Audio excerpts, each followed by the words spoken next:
Hello दोस्तों, स्वागत है पॉलिटेक्निक स्टार स्टे। मैं हूँ आर.के. सिंह और हम लोग कंटिन्यू कर रहे थे अप्लाइड केमिस्ट्री। चैप्टर चल रहा था फ्यूल्स एंड लुब्रिकेंट। तो दोस्तों प्रीवियस 2 क्लासेस में हम लोगों ने सीखे हैं किस तरह से फ्यूल का कैलोरीफिक वैल्यू निकाला जाता है। तो पहले हम लोगों ने बॉम्ब कैलोरीमीटर के सारे कैलोरीफिक वैल्यू निकालना सीख लिए हैं। देन उसके बाद हम लोगों ने डुलोंग्स फार्मूला भी सीखे हैं। डुलोंग्स फार्मूला के सारे किस तरह से कैलोरीफिक वैल्यू निकाला जाता है। तो अगर आप लोगों ने प्रीवियस लेक्चर नहीं देखे हैं तो बिल्कुल देख लीजिएगा, बहुत ही इंपॉर्टेंट है ये दोनों टॉपिक। एंड इसी वीडियो के डिस्क्रिप्शन पे आपको मिल जाएगा अप्लाइड केमिस्ट्री प्लेलिस्ट का लिंक। उस लिंक पे क्लिक कीजिए। क्लिक करते ही आप लोग चले जाएंगे प्लेलिस्ट में, एंड प्लेलिस्ट में आपको सारे लेक्चर्स मिल जाएगा। तो वहाँ से आप लोग सभी लेक्चर्स बिल्कुल देख लीजिएगा। एटलीस्ट इस चैप्टर के सभी लेक्चर तो ज़रूर देखिएगा, ठीक है। तो चलो कंटिन्यू करते हैं क्लास को। आज के इस क्लास में हम लोग बात करने वाले हैं एनालिसिस ऑफ कोल के बारे में। कोयला का एनालिसिस कैसे करा जाता है वो आज हम लोग सीखेंगे, ठीक है। तो एनालिसिस ऑफ कोल, हेडिंग लगा लीजिए, एनालिसिस ऑफ कोल। तो कोयला का एनालिसिस हम लोग क्यों करते हैं, किस लिए करते हैं, क्या वजह है कि हम लोग कोयला का एनालिसिस करते हैं। देखो, कोयला हमारे नेचर में बहुत तरह के पाए जाते हैं। तो इनमें से कौन सा टाइप अच्छा है, कौन सा कोयला ख़राब है, कौन सा मीडियम क्वालिटी का है, तो वो हम लोग कैसे पता करेंगे। वो पता करने के लिए हम लोग करते हैं कोयला का एनालिसिस। मतलब एनालिसिस करके हम लोग कोयला का क्वालिटी पता करते हैं, ठीक है। एंड क्वालिटी निकालने के बाद, क्वालिटी जान लेने के बाद हम लोग कोयला का रैंकिंग कर देते हैं कि ये सबसे अच्छा कोयला है, इसको पहले में रखो। ये थोड़ा सा मीडियम क्वालिटी का है, इसको उसके बाद रखो, ठीक है। एंड ये सबसे ख़राब है तो इसको इस लाइन पे सबसे नीचे रखो। तो वो हम लोग कैसे करते हैं, रैंकिंग कैसे करते हैं, after knowing the quality of coal. Coal का क्वालिटी पता करने के बाद, ठीक है। So we can write it is done बोले तो analysis of coal is done to assess the quality of coal, ठीक है। तो ये हम लोग करते हैं कोयला का क्वालिटी को जानने के लिए, ठीक है। hence we can do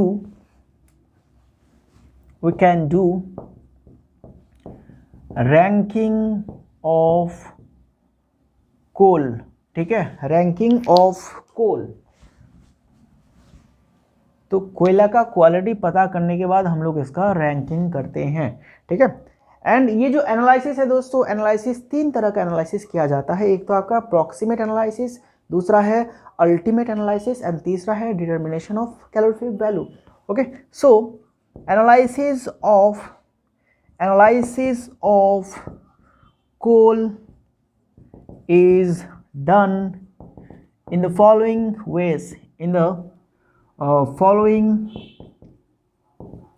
ways, ठीक है। क्या क्या तरीका है। पहला तो आपका है proximate analysis,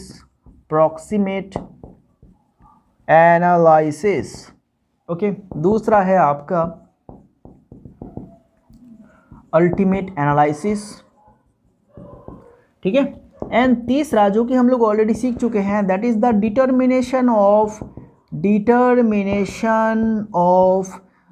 calorific value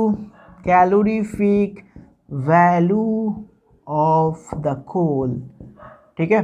and ये हम लोग ऑलरेडी सीख चुके हैं। तो कोल क्या है, सॉलिड, लिक्विड या फिर गैस। कोल है सॉलिड फ्यूल। तो सॉलिड फ्यूल का कैलोरीफिक वैल्यू निकालने के लिए हम लोग कौन सा इंस्ट्रूमेंट यूज़ करते हैं दोस्तों, bomb calorimeter. And bomb calorimeter का कंसेप्ट हम लोगों ने ऑलरेडी सीख चुके हैं। तो इस वाले पार्ट को हम लोग फिलहाल नहीं डिस्कस करेंगे क्योंकि हम लोग ऑलरेडी कर चुके हैं ना, ठीक है।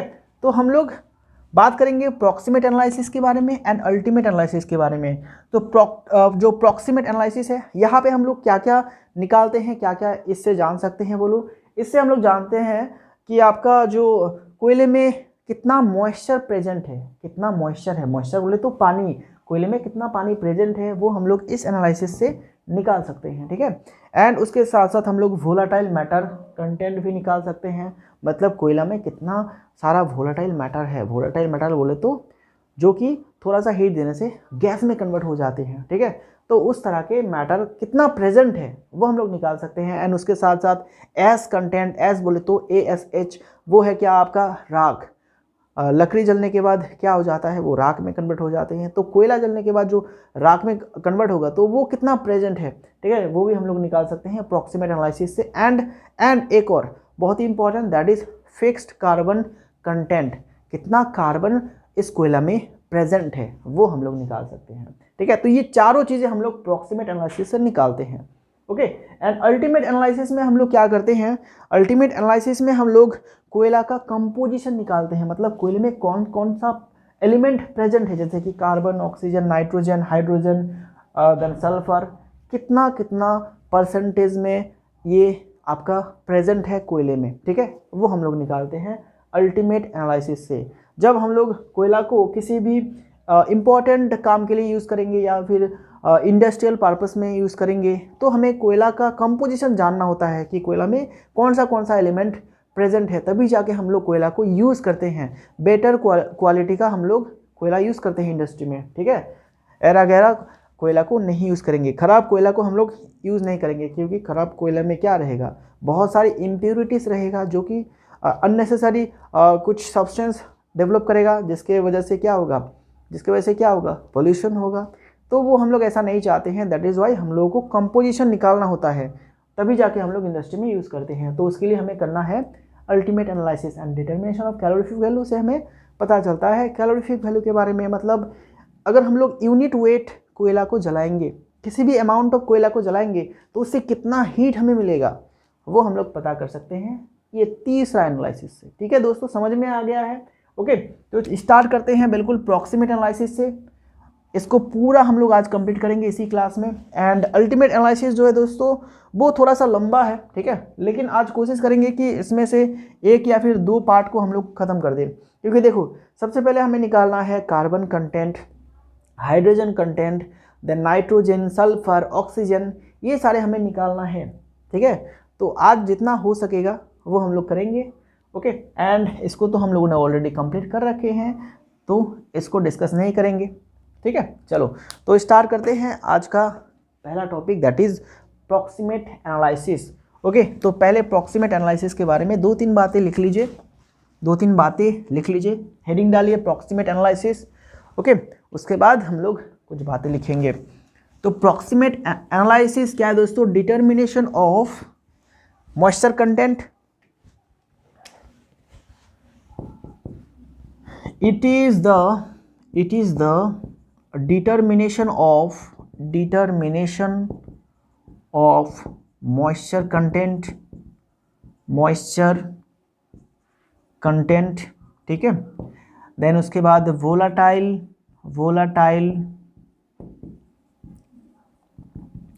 matter content, okay. S content भी निकालते हैं, S and fixed carbon content, okay. ये सभी चीज़ें हम लोग निकालते हैं, okay. And proximate analysis gives the information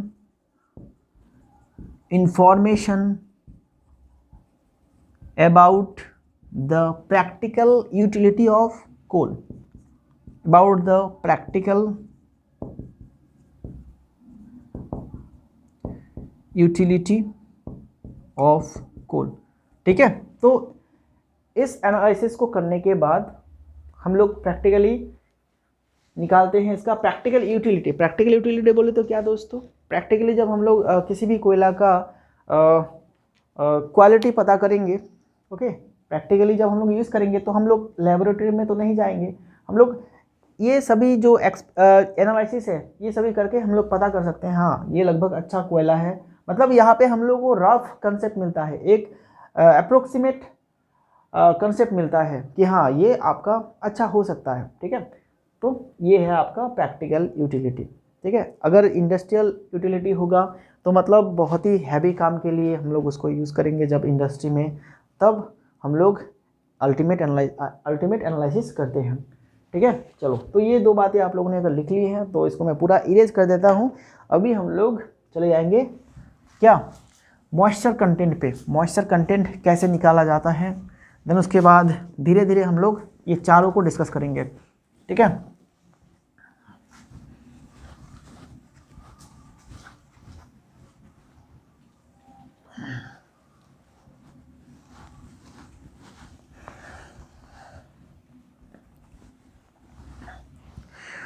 okay, तो आप लोग हेडिंग डालिए मॉइस्चर कंटेंट।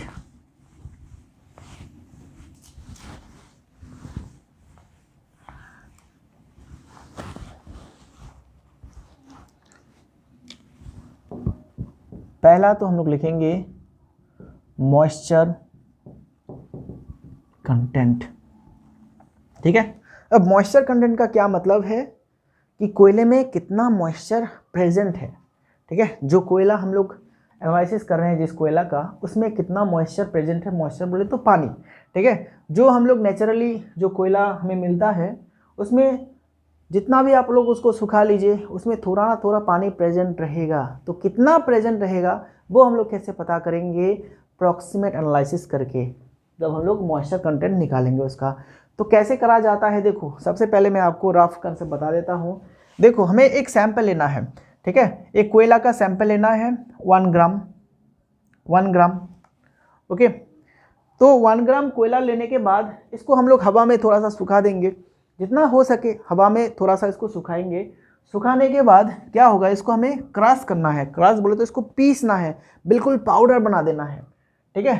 तो इसको हम लोग पाउडर में कन्वर्ट कर देंगे, इसको पाउडर्ड कर देंगे इसको, ठीक है, पाउडर्ड। देन ये पाउडर को हम लोग क्रूसिबल में रखेंगे। क्रूसिबल क्या है, एक छोटा सा बर्तन है, ठीक है, जिसमें हम लोग सैंपल को रखते हैं। जैसे कि बॉम्ब कैलोरीमीटर में हम लोगों ने देखा था क्रूसिबल, जहाँ पे फ्यूल को जलाया जाता है, तो क्रूसिबल एक छोटा सा बर्तन होता है, छोटा सा पॉट होता है, ठीक है, जिसमें हम लोग इसको रखते हैं, ओके। इसमें इसको रखेंगे। देन ये पूरा क्रूसिबल को हम लोग ओवन में डाल देंगे, ओवन।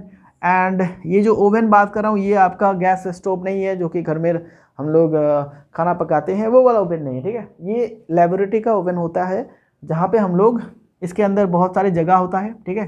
तो आप लोगों ने माइक्रो ओवन देखा होगा, माइक्रो ओवन के जैसा, ठीक है, बिल्कुल माइक्रो ओवन के जैसा, लेकिन ये साइज में बड़ा है एंड यहाँ पे फंक्शन भी बहुत सारे हैं, ठीक है, ओके। तो इसको यहाँ पे हम लोग डाल देंगे। डाल देने के बाद हम लोग यहाँ पे जो डिजिटल मीटर होगा यहाँ पे, इसमें हम लोग सेट कर देंगे टेम्परेचर कितना, 105 से 107, ज़्यादा नहीं देना है, 105 से 107 डिग्री के अंदर हमें रखना है, ठीक है। एंड कितनी देर तक हम लोग इसको गर्म करेंगे, 1 घंटे के लिए, ठीक है, 1 घंटे तक हम लोग इसको गर्म करेंगे। तो गर्म करने से क्या होगा, देखो इसमें इस पाउडर में जो थोड़ा भी बहुत पानी था, ठीक है, वो गर्म होने के बाद क्या होगा, वो गैस में कन्वर्ट हो जाएगा। एंड इस सैंपल से मतलब यहाँ पे जो सैंपल है, यहाँ पे जो सैंपल है, इस सैंपल से वाटर बाहर निकल जाएगा, पानी जो है कंप्लीटली बाहर निकल जाएगा। 1 घंटे से गर्म कर रहे हैं कम से कम, ठीक है, कम आपका बहुत टाइम के लिए हम लोग उसको गर्म कर रहे हैं, बहुत देर तक। तो फिर उसमें थोड़ा भी बहुत पानी नहीं बचेगा, पूरा का पूरा पानी क्या होगा, वो गैस बन के, वेपर बन के निकल जाएगा, ठीक है ना। तो अब क्या है कि कितना पानी निकला है वो हम लोग कैसे कैलकुलेट करेंगे। पहले हम लोगों ने कितना रखा था, कितना यहाँ पे रखा था, बोलो 1 ग्राम रखा था, ठीक है। एंड 1 घंटे के बाद यहाँ से अगर इसको निकालेंगे तो ये सैंपल को हम लोग फिर से मापेंगे, तो वो 1 ग्राम से कम आएगा, लेस देन 1 ग्राम आएगा, ठीक है, लेस देन 1 ग्राम से कम आएगा, क्योंकि यहाँ पे 1 ग्राम में पानी भी था, यहाँ पे पानी नहीं रहेगा, तो 1 ग्राम नहीं रहेगा, 1 ग्राम से कम हो जाएगा उसका वजन। तो जितना कम होगा वही है मॉइस्चर कंटेंट, ठीक है, वही क्या है, मॉइस्चर कंटेंट, ठीक है दोस्तों। तो मॉइस्चर कंटेंट हम लोग ऐसे निकाल लेते हैं। तो इस तरह के एक्सपेरिमेंट आप लोगों को करना होता है, ओके। जैसे कि सिविल में होंगे तो सिविल में आपको सॉइल को ऐसे टेस्ट करना होता है, सॉइल का मॉइस्चर कंटेंट निकालने के लिए ऐसे ही हम लोग टेस्ट करते हैं, ठीक है, ये वाला एक्सपेरिमेंट करते हैं। तो सिविल में होंगे तो आपको डेफिनेटली ये प्रैक्टिकल लैब में जाके करना होगा, ओके, ठीक है। चलो इसके बारे में थोड़ा सा लिख लेते हैं अभी। 1 gram of finely powdered air dried coal, finely powdered air dried, air dried बोले तो हवा से हम लोगों ने इसको सुखाए हैं, ठीक है। Air dried coal, coal air dried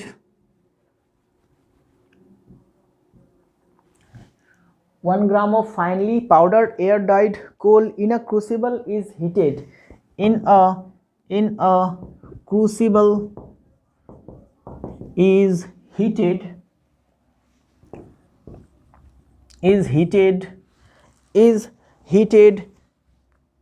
in an electric oven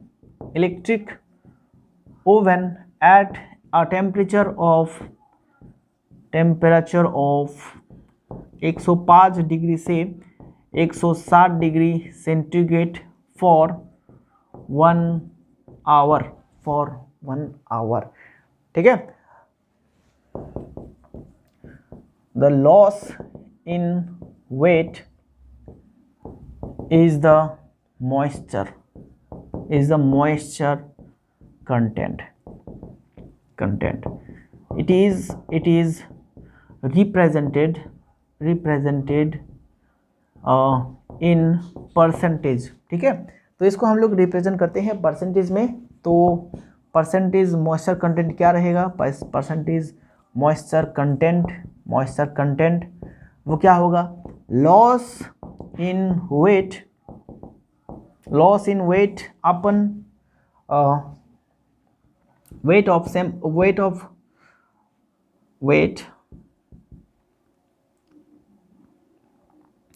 weight of coal sample, ठीक है। जो भी सैंपल लेंगे हम लोग उसको 100 से मल्टीप्लाई कर देंगे तो हमें परसेंटेज मिल जाएगा, ठीक है ना। ओके, तो हमें परसेंटेज मिल जाएगा। ओके, ये बहुत ही सिंपल सा फॉर्मूला है, ठीक है। जैसे कि हम लोगों ने मान लेते हैं हम लोगों ने सैंपल लिए हैं कितना, हम लोगों ने सैंपल लिए हैं आपका M1, ठीक है। ओके, एंड इसको ओवन में हीट करने के बाद इसका जो वेट आया वो कितना है M2। तो कितना वेट कमेगा बोलो दोस्तों, M1 माइनस M2, तो ये होगा लॉस इन वेट, ठीक है। ओके, एंड नीचे क्या रहेगा, नीचे होगा M1, इसको हम लोग 100 से मल्टीप्लाई कर देंगे तो दिस इज द फॉर्मूला, ठीक है दोस्तों। चलो, तो अभी 2 बातें और लिख लो, इंपॉर्टेंट है। क्या कहा गया है, moisture in coal lowers the effective calorific value. Moisture in coal lowers the effective calorific value, ठीक है। अगर कोल में मॉइस्चर ज़्यादा प्रेजेंट रहेगा तो वहाँ से कैलोरीफिक वैल्यू कम मिलेगा, ठीक है। जितना मॉइस्चर प्रेजेंट होगा उतना ही कम हमें हीट मिलेगा उसको अगर हम लोग जलाएंगे तो, ठीक है। देखो, गीली लकड़ी एंड जो सूखा लकड़ी है, किसको जलाने से ज़्यादा हीट मिलेगा बोलो, किसको जलाने से ज़्यादा हीट मिलेगा, डेफिनेटली सूखी लकड़ी को जलाने से ज़्यादा हीट मिलेगा। ओके, अगर हम लोग गीली लकड़ी को जलाएंगे तो उससे ज़्यादा धुआं ही निकलेगा, ज़्यादा क्या निकलेगा, धुआं निकलेगा, उससे हीट उतना अच्छा नहीं मिलेगा, ठीक है ना। तो मॉइस्चर अगर प्रेजेंट होगा कोयले में तो उसकी वजह से कोयला का जो कैलोरीफिक वैल्यू है वो गिर जाएगा। Okay, hence we can say lesser the moisture content better the quality of coal, ठीक है। जितना मॉइस्चर कम रहेगा उतना ही अच्छा है हमारा कोल, ठीक है, उतना ही अच्छा है कोयला, ठीक है। चलो, this is the moisture content. अभी हम लोग चले जाते हैं वोलाटाइल मैटर कंटेंट पे, ठीक है। वोलाटाइल मैटर कंटेंट इतना आप लोगों ने लिख लिए हैं। चलो फिर से अभी हम लोग हेडिंग डालेंगे, फिर से क्या हेडिंग डालेंगे, वोलाटाइल मैटर कंटेंट, ठीक है। उसको भी परसेंटेज में ही रिप्रेजेंट करते हैं।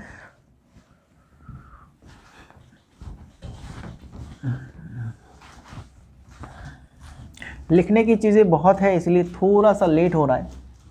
ओके, जितना कम लिखना पड़ेगा क्लास उतना आगे जाएगा,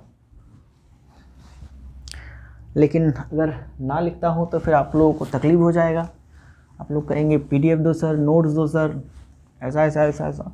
देखो मैं नोट्स ऐसे तो देता नहीं, क्लास में जो भी कराता हूँ वही नोट्स है आपके लिए, ठीक है। तो अगर आप लोग नोट डाउन कर रहे हैं, लिख रहे हैं, तो आपका नोट अपने आप बन रहा है, ठीक है। वही नोट आप लोग अगर पढ़ के जाएंगे ना तो वैसे ही आपका मार्क अच्छा आ जाएगा। बहुत सारे इंपॉर्टेंट क्वेश्चन जो है उसी से पूछा जाता है, ये जितना मैंने कराए हैं। ओके, चलो अब हम लोग क्या करेंगे, volatile matter content.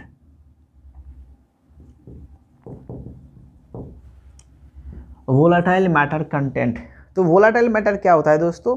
Volatile matter वो सभी मैटर होता है जो कि थोड़ा सा हीट में आपका गैस में कन्वर्ट हो जाते हैं, ठीक है। गैस में कन्वर्ट हो जाते हैं, हीट में इसका कोई हाथ नहीं है, ये सिर्फ प्रेजेंट रहता है कोल में एज ए इम्प्योरिटी, ठीक है। इम्प्योरिटी, जो चीज़ रहने का कोई ज़रूरत ही नहीं है वो चीज़ है इम्प्योरिटी, ठीक है। तो एज ए इम्प्योरिटी रहता है ये हमारा वोलाटाइल कंटेंट, क्योंकि जब हम लोग जलाएंगे तो ये तो गैस होकर फुर निकल जाएगा ना, ठीक है। तो कितना प्रेजेंट होगा वो कैसे निकालते हैं? तो इसके लिए हमें क्या करना है दोस्तों, इसके लिए सबसे पहले तो हमें मॉइस्चर को निकालना है। सबसे पहले मॉइस्चर को निकाल देना है। मॉइस्चर को कैसे निकालेंगे अभी अभी हम लोगों ने सीखे हैं, ठीक है। इलेक्ट्रिक ओवन में डाल देंगे, 105 से 160 डिग्री तक रखेंगे 1 घंटा के लिए, तो सारे मॉइस्चर जो है निकल जाएगा, सारे मॉइस्चर निकल जाएगा। अब उसके बाद जो कोयला हमें मिलेगा, जो सैंपल हमें मिलेगा, उसको क्या करेंगे, उसको हम लोग लगभग आपका 950 डिग्री सेल्सियस में 7 मिनट के लिए हम लोग उसको हीट करेंगे, ठीक है। एग्जैक्टली 7 मिनट के लिए, ना उससे कम ना उससे ज़्यादा, 7 मिनट के लिए हम लोग उसको हीट करेंगे। कितने टेम्परेचर में? 950 डिग्री सेल्सियस में उसको 7 मिनट के लिए हम लोग क्या करेंगे, हीट करेंगे। तो हीट करने से जो वोलाटाइल मैटर है वो फुर हो जाएगा, वो आपका निकल जाएगा, ठीक है। फिर जो कोल हमें मिलेगा, जो कोल प्रेजेंट होगा, उसमें कोई भी वोलाटाइल मैटर प्रेजेंट नहीं रहेगा, ठीक है। उसमें सिर्फ क्या रहेगा, उसमें सिर्फ राख रहेगा, क्योंकि पूरा वो जल जाएगा। ओके, ठीक है। तो वोलाटाइल मैटर कंटेंट क्या है? It is the loss, it is the loss in weight of loss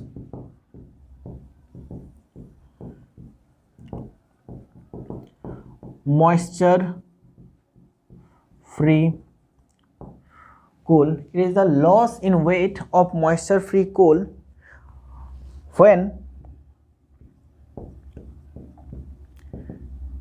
when heated in a covered crucible,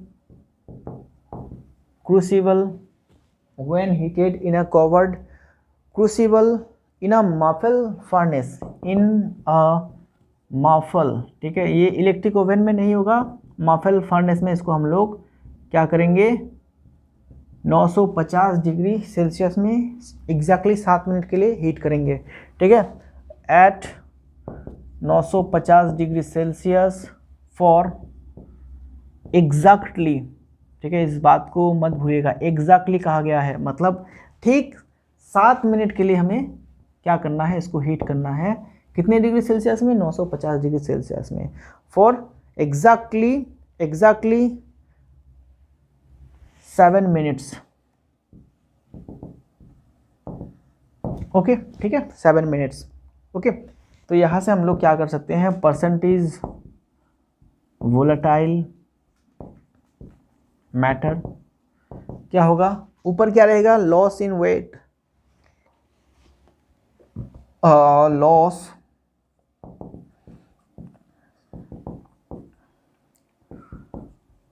due to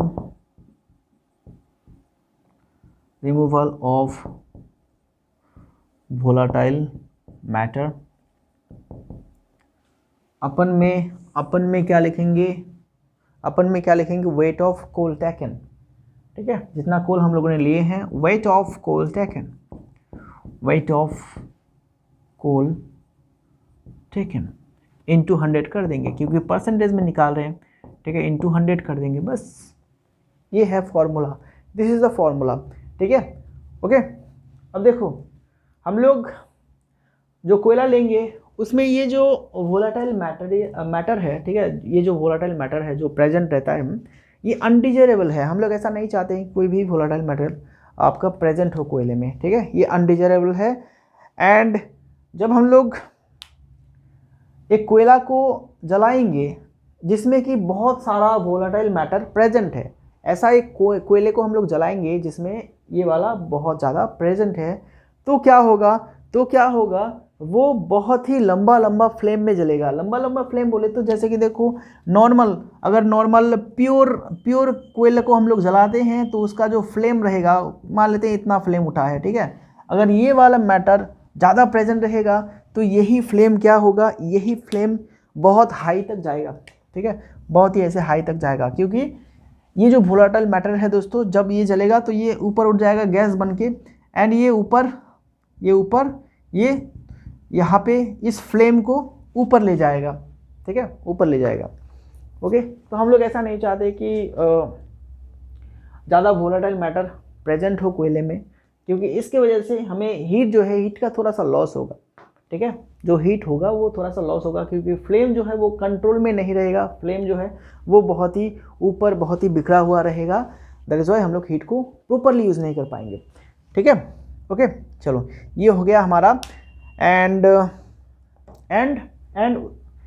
एक और बात कि अगर ज़्यादा वोलेटाइल मैटर प्रेजेंट है तो ज़्यादा स्मोक भी निकलेगा, ज़्यादा धुआं भी निकलेगा जब हम लोग इसको जलाएंगे, तो कहीं ना कहीं ये अनडिजायरेबल प्रॉपर्टी है। हम लोग ऐसा नहीं चाहते हैं कि ऐसा हो, कोयला को जला रहे हैं वो प्रॉपरली स्मूथली जले, हम लोग ऐसा नहीं चाहते कि जो उसका फ्लेम है, जो वो आग है, वो ज़्यादा इधर उधर बिखरने लगे, ज़्यादा ऊपर तक जाए एंड ज़्यादा धुआं प्रोड्यूस हो, तो हम लोग ऐसा नहीं चाहते हैं। तो ये हो गया अनडिजायरेबल कंटेंट, ठीक है, undesirable things, that is volatile matter content, okay. And हम लोग लिख सकते हैं, एंड हम लोग क्या लिख सकते हैं, जितना कम वोलेटाइल मैटर रहेगा उतना ही अच्छा होगा हमारा coal. Hence lesser the volatile matter content, better is the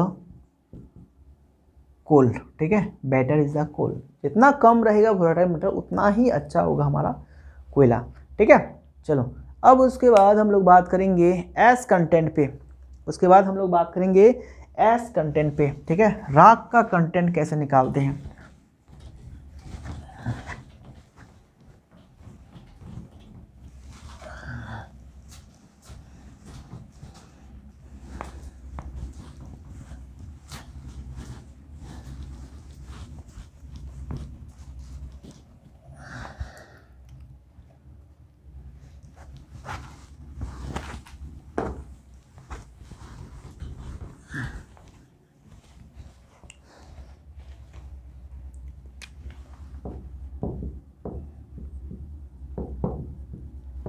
S content, ठीक है, एस कंटेंट देखो ये क्या है, एस क्या है, राख क्या है, बोलो राख क्या है। किसी भी फ्यूल को जब हम लोग प्रॉपरली जला देंगे, पूरी तरह से जला देंगे, तो पूरा जलने के बाद जो बचा खुचा चीज़ रह जाते हैं ना, उसको हम लोग कहते हैं राख, जिसको हम लोग हमारे इंजीनियरिंग लैंग्वेज में कहते हैं रेसिड्यू, जो रिमेनिंग पार्ट, ठीक है, पूरा जलने के बाद जो रह जाता है वही होता है आपका एस, ओके। तो ये एस हम लोग कैसे निकालते हैं, एस कंटेंट हम लोग कैसे निकालते हैं, तो सबसे पहले हमें क्या करना है कि हमें सबसे पहले तो ये मॉइस्चर कंटेंट वहाँ से निकालना है, ठीक है, पहला मॉइस्चर निकाल देना है, ठीक है, एंड उसके बाद हमें वोलेटाइल मैटर भी निकाल देना होता है। मतलब अब तक हम लोगों ने जो सीखे हैं, पहला तो मॉइस्चर, इस मॉइस्चर को भगाओ, ठीक है, उसके बाद वोलेटाइल मैटर इसको भी भगाओ, ये दोनों को हम लोगों ने भगा दिए हैं, ठीक है ना। अब क्या है इसके बाद यहाँ से ये दोनों को निकालने के बाद जो रह जाता है, जो सैंपल रह जाता है, जो सैंपल हमें मिलता है, उसको हम लोग क्या करेंगे, उसको हम लोग फिर से जलाएंगे, एयर के प्रेजेंस में। ठीक है, इधर से एयर का ब्लो देंगे हम लोग, एयर डालेंगे इसको, एंड इसको लगभग 700 से 750 डिग्री सेल्सियस के अंदर हम लोग इसको जलाएंगे। ठीक है, 700 से 750 डिग्री सेल्सियस में इसको हम लोग जलाएंगे फॉर कितना टाइम, ओके, जलाएंगे फॉर कितनी देर तक हम लोग जलाएंगे, जब तक इसका जो वेट है वो कांस्टेंट में ना आए, टिल कांस्टेंट वेट। ठीक है, तो ये धीरे धीरे जलने लगेगा, जलने से क्या होगा, इसका वेट भी कमता रहेगा। तो एक कांस्टेंट, ये कमते एक कांस्टेंट वेट पे पहुंच जाएगा। ठीक है, इसके बाद अब ये वेट नहीं कमेगा क्योंकि पूरी तरह से कोयला जो है वो जल जाएगा। तो ये हमें जो मिलेगा अभी, ये कांस्टेंट वेट, ठीक है, ये कांस्टेंट वेट यही तो है एक्चुअली राख। ठीक है, यही क्या है, यही है कोयला का राख। पूरा जलने के बाद जो बच गया है अभी वो है क्या, राख। ठीक है, बात समझ में आया। पहले तो कोयला का सैंपल लो, ठीक है, कोयला का सैंपल लो, किसी भी अमाउंट का ले लो, 1 ग्राम का लो, 1 किलोग्राम का लो, नो प्रॉब्लम, हम लोगों ने इसको लिए हैं। ठीक है, यहाँ से हम लोग निकालेंगे क्या, मॉइस्चर, H2O, मॉइस्चर ये निकल गया।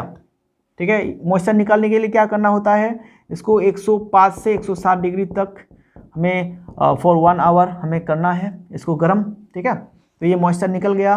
देन उसके बाद यहाँ से जो बचेगा उसको हम लोग क्या करेंगे, 950 डिग्री सेल्सियस में हम लोग इसको एग्जैक्टली 7 मिनट के लिए इसको गर्म करेंगे। ठीक है, गर्म करेंगे तो यहाँ से क्या निकलेगा, वोलाटाइल मैटर निकल जाएगा। जो भी गैसेस है, गैसेस की तरह जो मैटर है वो निकल जाएगा। ठीक है, इस प्रोसेस को करने के बाद जो सैंपल रह जाएगा, ठीक है, उसको हम लोग गर्म करेंगे 700 से 750 डिग्री सेल्सियस तक, टिल कब तक, कांस्टेंट वेट। ठीक है, कांस्टेंट वेट। ठीक है, एंड ये जो वेट हमें मिल गया है, कांस्टेंट वेट, जो बचा खुचा, ये तीनों प्रोसेस हो जाने के बाद जो कोयला है वो पूरी तरह से जल गया है, पूरी तरह से वो जल गया है। अब जलने के लिए कुछ बचा ही नहीं है, तो जो चीज़ें रह जाएगा, ठीक है, वो होगा आपका क्या, एस, वो होगा आपका राख। तो we can say percentage of ash is weight left after burning. ठीक है, आफ्टर बर्निंग, ओके, नीचे लिखेंगे weight of coal taken into 100, that is the S content, ठीक है, ये है S कंटेंट का फॉर्मूला। ठीक है, ओके, तो S कंटेंट से मैं और कुछ नहीं लिखाऊंगा, पूरा प्रोसेस मैं बता चुका हूँ आप लोगों को। अब आप लोगों को थोड़ा सा दिमाग लगा के लिखना है। ठीक है, मैंने 2 लिखा दिए हैं आप लोगों को, एक तो मॉइस्चर कंटेंट कैसे लिखे हैं, किस तरह से लिखे हैं, देन उसके बाद वोलेटाइल मैटर कंटेंट को भी हम लोगों ने लिखे हैं। अब उसी के धाज पे, ठीक है, मतलब उसी के जैसा आप लोगों को इसके बारे में भी लिखना है। पहले तो आपको मॉइस्चर कंटेंट हटाना है, वोलेटाइल मैटर हटाना है, देन उसके बाद जो बचा खुचा रहेगा उसको 700 से 750 डिग्री से इस टेम्परेचर पे उसको हीट करो। कब तक, जब तक उसका वेट कंस्टेंट ना आ जाए। कंस्टेंट वेट अगर आ गया है तो हम लोग इसी कंस्टेंट वेट को क्या कहेंगे, एस कंटेंट। ठीक है, राख का content. And percentage of S content कैसे निकालेंगे, फॉर्मूला इज द, जो बचा है उसको हम लोग यहाँ पे लिखेंगे, एंड नीचे जितना हम लोगों ने कोल लिए हैं, इतना कोल लिए थे हम लोगों ने शुरू से, बिल्कुल यहाँ से कोल लिए थे, ओके, इनटू 100 कर देंगे, बस हमारा आंसर निकल गया। ठीक है दोस्तों, चलो अब देखो, अब ये जो एस है दोस्तों, इस एस में क्या क्या प्रेजेंट हो सकता है। यहाँ पे आपका कुछ अननेसेसरी अनडिजायरेबल कंपाउंड रहेगा, कुछ सब्सटेंसेस रहेगा। ठीक है, एस में क्या क्या प्रेजेंट होता है, जैसे कि carbonate, okay, calcium, aluminium, iron, potassium, sodium, इन सभी का सिलिकेट, फॉस्फेट या फिर आपका सल्फेट, सल्फाइड, ये सभी रह जाता है। ठीक है, ओके, ये हमें नहीं चाहिए। ये हमें नहीं चाहिए होता है, ठीक है।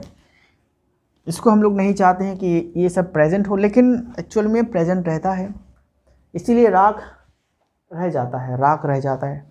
ओके, ठीक है। यहाँ पे चलो लास्ट बात आप लोग ये लिखेंगे, एज इज अनडिजायरेबल और desirable, undesirable, DESIRABLE, desirable, so laser the as content, laser the as content, better the coal। कोयला जलने के बाद जितना कम राख रहेगा, जितना कम राख बचा रहेगा, उसका मतलब वो कोल उतना ही अच्छा है। अगर ज़्यादा राख बचता है मतलब वो कोल ख़राब है, ठीक है। अगर कम राख बचेगा तो उसका मतलब क्या है, कोल हमारा अच्छा है, ठीक है। इस बात को आप लोग रख लीजिए। So ash content should be low, ash content should be low, ठीक है। तो एस कंटेंट लो रहना चाहिए। ओके, ठीक है। चलो ये बात भी लिख लो। अब हम लोग बात करेंगे परसेंटेज या फिर सॉरी फिक्स्ड कार्बन के बारे में। फिक्स्ड कार्बन कंटेंट, ठीक है। अब ये फिक्स्ड कार्बन कंटेंट क्या है, ये फिक्स्ड कार्बन कंटेंट क्या है, इसको हम लोग कैसे निकालते हैं। It is determined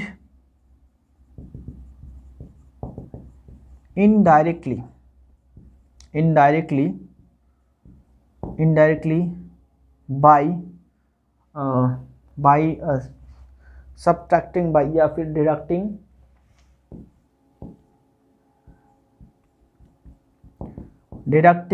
the sum of moisture content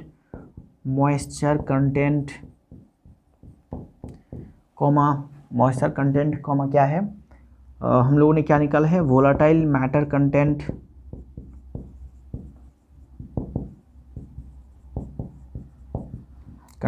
and ash content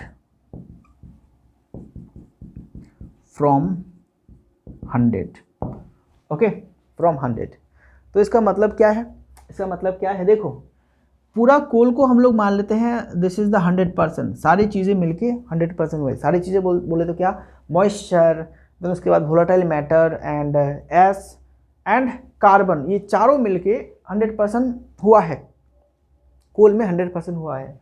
तो इसमें से अगर हम लोग परसेंटेज मॉइस्चर कंटेंट को घटा देंगे, ठीक है, घटा देंगे, and percentage volatile matter content को भी हम लोग अगर घटा देंगे, ठीक है, एंड एस कंटेंट को भी हम लोग घटा देंगे, तो रहेगा क्या, बोलो, रहेगा क्या रहेगा, परसेंटेज कार्बन कंटेंट रहेगा।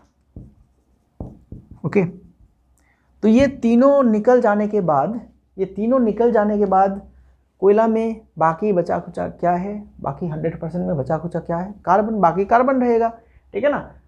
पहले कोल में जितना मॉइस्चर था हम लोगों ने मॉइस्चर निकाल दिए हैं, मॉइस्चर को घटा दिए हैं, ठीक है। वोलेटाइल मैटर था उसको भी हम लोगों ने निकाल फेंके हैं, एस था एस को भी हम लोगों ने काउंट कर लिए हैं। तो अभी जो बचेगा वो है कार्बन कंटेंट, ठीक है। So carbon content is equal to आप लोग 100 माइनस क्या करेंगे, 100 minus percentage moisture content, percentage volatile metal content plus ash content को आप लोग घटा देंगे, एंड ये सभी के सभी परसेंटेज में लिखेंगे, ठीक है, ये सभी के सभी परसेंटेज में लिखेंगे। लेट सपोज क्या है कि एक कार्बन में एक कोल में, ठीक है, एक कोल में 10% क्या था, मॉइस्चर था, ठीक है। ओके, देन 5% क्या था, वोलेटाइल मैटर कंटेंट, एंड 30% था आपका एस, ठीक है। तो कार्बन कितना है इस कोल में, तो देखो ये 10, 40, 45, तो ये 55% क्या है, कार्बन है इस कोल में, ठीक है। कार्बन कंटेंट 55% कार्बन कंटेंट है, ठीक है दोस्तों। अभी देखो, अभी ये जो कार्बन कंटेंट है, कार्बन कंटेंट जितना ज़्यादा रहेगा किसी भी कोल में, उसका मतलब है वो कोल उतना ही अच्छा है, ठीक है। कार्बन कंटेंट कोल में जितना ज़्यादा रहेगा उसका मतलब वो कोल उतना ही अच्छा है। सो इस बात को आप लोग लिख लीजिए, नीचे नोट डाल के आप लोग लिख लीजिए।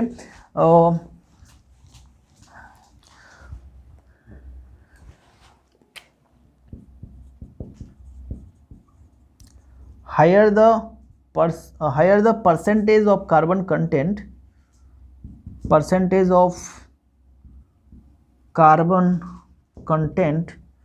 higher the percentage of carbon content, greater its calorific value। Carbon content ज़्यादा रहेगा तो कैलोरीफिक वैल्यू भी रहेगा, ग्रेटर इट्स कैलोरीफिक वैल्यू। तो हम लोगों ने देखा है डुलोंग्स फॉर्मूला में क्या है, कार्बन कंटेंट के आगे क्या था आपका, ठीक है, उसको हम लोगों ने 8080 से मल्टीप्लाई किए थे ना। तो अगर कार्बन का कंटेंट ज़्यादा रहेगा तो मल्टीप्लाई हमारा एज ए रिजल्ट जो है कैलोरीफिक वैल्यू का वो ज़्यादा निकलेगा, ठीक है। वही बात मैंने लिखा है, higher the carbon content greater its calorific value and hence better the coal, ठीक है। तो जितना ज़्यादा कार्बन कंटेंट रहेगा उतना ही अच्छा है कोल, ठीक है ना। ओके, तो दोस्तों ये हमारा हो गया अप्रॉक्सीमेट एनालिसिस, जहाँ पे हम लोगों ने 4 चीज़ निकालना सीखे हैं। एक तो आपका मॉइस्चर कंटेंट, दूसरा है volatile matter content and ash content, then उसके बाद हम लोगों ने परसेंटेज फिक्स्ड कार्बन कंटेंट निकाले हैं, ठीक है। तो ये चारों आप लोग याद रखिएगा। एंड आज हम लोग अल्टीमेट एनालिसिस को स्टार्ट नहीं कर रहे हैं, हम लोग नेक्स्ट लेक्चर में पूरा अल्टीमेट एनालिसिस को एक ही क्लास में कंप्लीट करने की कोशिश करेंगे। थोड़ा लंबा है, थोड़ा सा लंबा जाएगा क्लास, 1 घंटे का क्लास हो सकता है, लेकिन फिर भी हम लोग उसको एक ही क्लास में कंप्लीट करने की कोशिश करेंगे, ठीक है दोस्तों। चलो, तो फिलहाल आप लोग पढ़ाई अपना बराबर करते रहिए। देखो मैंने लगभग पहला चैप्टर जो है आपका एटॉमिक स्ट्रक्चर वो कंप्लीट करा दिए हैं, एंड वाटर भी कंप्लीट हो चुका है, इंजीनियरिंग मटेरियल्स भी कंप्लीट हो चुका है। अब ये जो है ये आधे से ज़्यादा ऑलरेडी कंप्लीट हो चुका है। लुब्रिकेंट सिर्फ छोटा सा ही पार्ट है, वो 2 क्लासेस में कंप्लीट हो जाएगा। एंड फ्यूल से अभी क्या बचा है आपका, ये अल्टीमेट एनालिसिस बचा है। एंड उसके बाद हम लोग पेट्रोलियम डिस्कस करेंगे, देन उसके बाद एलपीजी, सीएनजी, बायोगैस, ये सभी डिस्कस करने वाले हैं, ठीक है। मतलब फ्यूल से और भी 3 क्लास आएगा एंड लुब्रिकेंट से 2 क्लासेस आएगा। 5 क्लासेस में ये चैप्टर हमारा क्या होगा, ख़त्म हो जाएगा, ठीक है दोस्तों। चलो, तो आने वाले 5 क्लास में ये चैप्टर ख़त्म हो जाएगा। अभी आप लोगों को क्या करना है, अभी आप लोगों को अपना पढ़ाई पे जोर देना है। थोड़ा सा किताब खोलिए, इधर उधर देखिए, किताब से पढ़िए थोड़ा सा, ठीक है। जो भी चीज़ें नोट करने वाली हैं वो बिल्कुल अंडरलाइन करके एग्ज़ाम के लिए रेडी हो जाइए। पढ़िए, फिर याद करके फिर उसको लिखिए एंड क्वेश्चन सॉल्व करने की कोशिश कीजिए। क्वेश्चन आपकी किताब में बहुत सारे, हर एक चैप्टर ख़त्म होने के बाद बहुत सारे MCQs रहते हैं एंड बहुत सारे आपके क्या रहते हैं, डिस्क्रिप्टिव टाइप क्वेश्चन रहते हैं, न्यूमेरिकल प्रॉब्लम्स रहते हैं। तो इन सभी को थोड़ा सा प्रैक्टिस कीजिए पढ़ के, ठीक है। तो पढ़ाई आप लोगों को करना है क्योंकि एग्ज़ाम आप लोगों को देना है। एग्ज़ाम में आप लोग लिखेंगे, मैं लिखने नहीं जाऊँगा, ठीक है ना। तो इसीलिए प्रिपरेशन आपको खुद से करना है, ओके। मैं बाकी आप लोगों को गाइड कर सकता हूँ, ये इम्पोर्टेंट है, ये मैं बता दूंगा डेफिनेटली। एग्ज़ाम से पहले तो एक ऐसा स्पेशल क्लासेस लाऊंगा मैं। मेरा टारगेट है कि मैं 17-18 तारीख में ऐसा कुछ वीडियो बनाऊं जिसके ऊपर मैं इंपॉर्टेंट क्वेश्चन को डिस्कस करूंगा कि ये वाला टॉपिक इंपॉर्टेंट है, इसको पढ़िए, उसको पढ़िए, ठीक है ना। तो चलो अभी इस क्लास के लिए इसको ख़त्म करते हैं, इस क्लास को यहीं पे, एंड मिलेंगे नेक्स्ट क्लास में। तब तक के लिए अपना पढ़ाई बराबर करते रहना, अपना हेल्थ का ख्याल रखना, and thank you very much.